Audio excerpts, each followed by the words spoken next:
You've been taught to fear it. Society calls it a midlife crisis, the cliché of the sports car, the divorce, the sudden dramatic change. It's portrayed as a disaster, a breakdown, something to be ashamed of. But here's the brutal truth. It's not a disaster, it's a wake-up call. It's a sign that the life you've built no longer fits the person you've become. Now stick with me. I'll show you why the crisis is your ticket to freedom and the key to unlocking it, learning that believing is everything. The midlife crisis is really just a question. You start asking, is this it? Is this all there is? Did I waste my best years? Like that promotion you passed on for stability, now haunting you. Or staying in a situation for the kids who are now grown and gone. And society tells you this questioning is dangerous, that you should be grateful for what you have. But the wanting more is selfish or unrealistic. But here's what they don't tell you. This questioning is a good thing. It's your soul telling you, I still have dreams. It's your authentic self breaking through decades of shoulds and supposed tos. That regret you feel is not a sign of failure. It's a compass pointing towards your unlived life. The biggest lie you've been told is that there's an expiration date on dreams.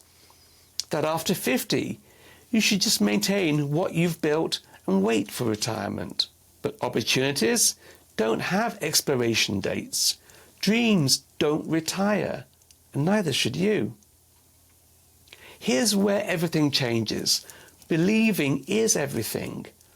Right now, you have a choice. You can believe it's too late, or you can choose to believe it's possible. And here's the thing most people don't understand. Belief is a choice, not a feeling. You don't have to feel confident to choose confidence.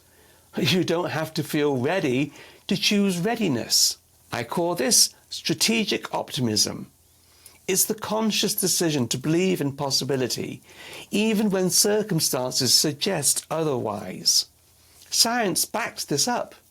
Your brain rewires based on repeated stories. It's called neuroplasticity, and it works at any age. If you keep saying, I'm too old for this, your brain will find evidence to support that story. If you consciously change your narrative, I'm ready for this, your brain starts looking for evidence of that instead. This isn't positive thinking nonsense. This is strategic belief management.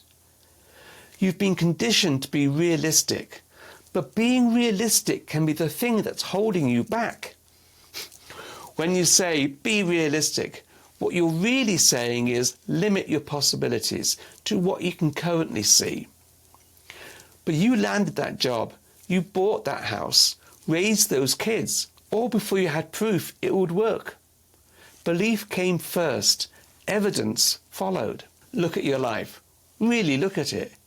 You've survived 100% of your worst days. You've navigated recessions, relationship failures, health scares, career setbacks. You have decades of evidence that you can handle whatever comes next. That's not naive optimism. That's evidence-based confidence. When you're 25, you believe things will work out because you don't know better. When you're 55, you believe things will work out because you've seen yourself handle difficult things before. If you're ready to stop seeing your restlessness as a problem and start seeing it as a compass, hit like and subscribe. We're writing the rules about what's possible after 50. But what about when things don't work out? What about failure? Here's another reframe. Rejection is redirection. At 50 plus, failure is just tuition you've already paid, and you're about to graduate. Every setback is valuable feedback pointing toward a better path. That job you didn't get, Maybe it would have kept you stuck in the wrong industry. That business that failed. Maybe it taught you exactly what you needed to know for the one that will succeed. That relationship that ended. Maybe it cleared space for the right person to enter your life. Failure isn't indictment of your worth. It's information about what doesn't work so you can find what does. And at 50 plus, you have wisdom to extract the lessons without taking it personally. So how do you actually start? How do you turn this crisis into a catalyst? Don't suppress the feelings of crisis. Listen to it. What is it trying to tell you? What is it a symptom of? Is it telling you that you've been living someone else's definition of success? Is it pointing towards a dream you've abandoned for practical reasons? The discontent is data. Use it. Break down the overwhelming feeling into a single, manageable action. Research that hobby you've always wanted to try.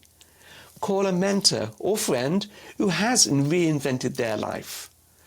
Search #reinventionafter50 on X for real stories of people like you. Take a 15-minute walk to think clearly about what you actually want. Sign up for one class, read one book, have one conversation. The goal isn't to solve everything. The goal is to start moving.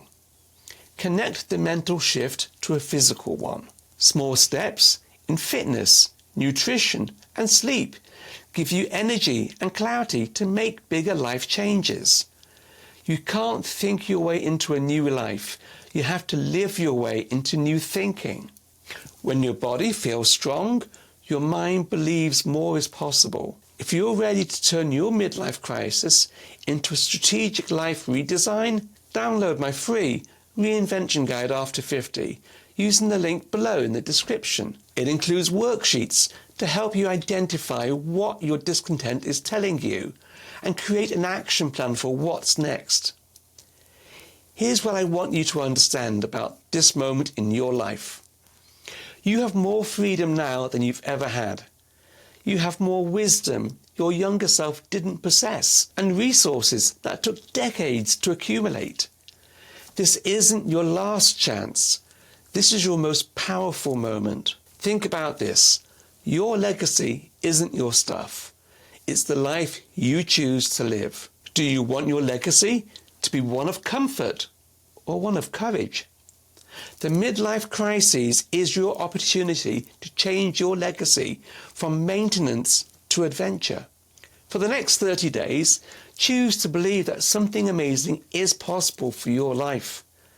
Not because you have evidence, but because belief creates evidence. Stop being realistic about your limitations and start being strategic about your possibilities. The crisis isn't over, it's just the beginning. And that's the best news you've gotten all year. You're not having a breakdown, you're having a breakthrough. You're not too old to start over. You're exactly the right age to start better. The life you've been dreaming about, it's not too late. It's time. Your breakthrough starts with one word. Comment below, I'm ready, if you're done playing small. And share this video with one person who needs to hear it. Cheers.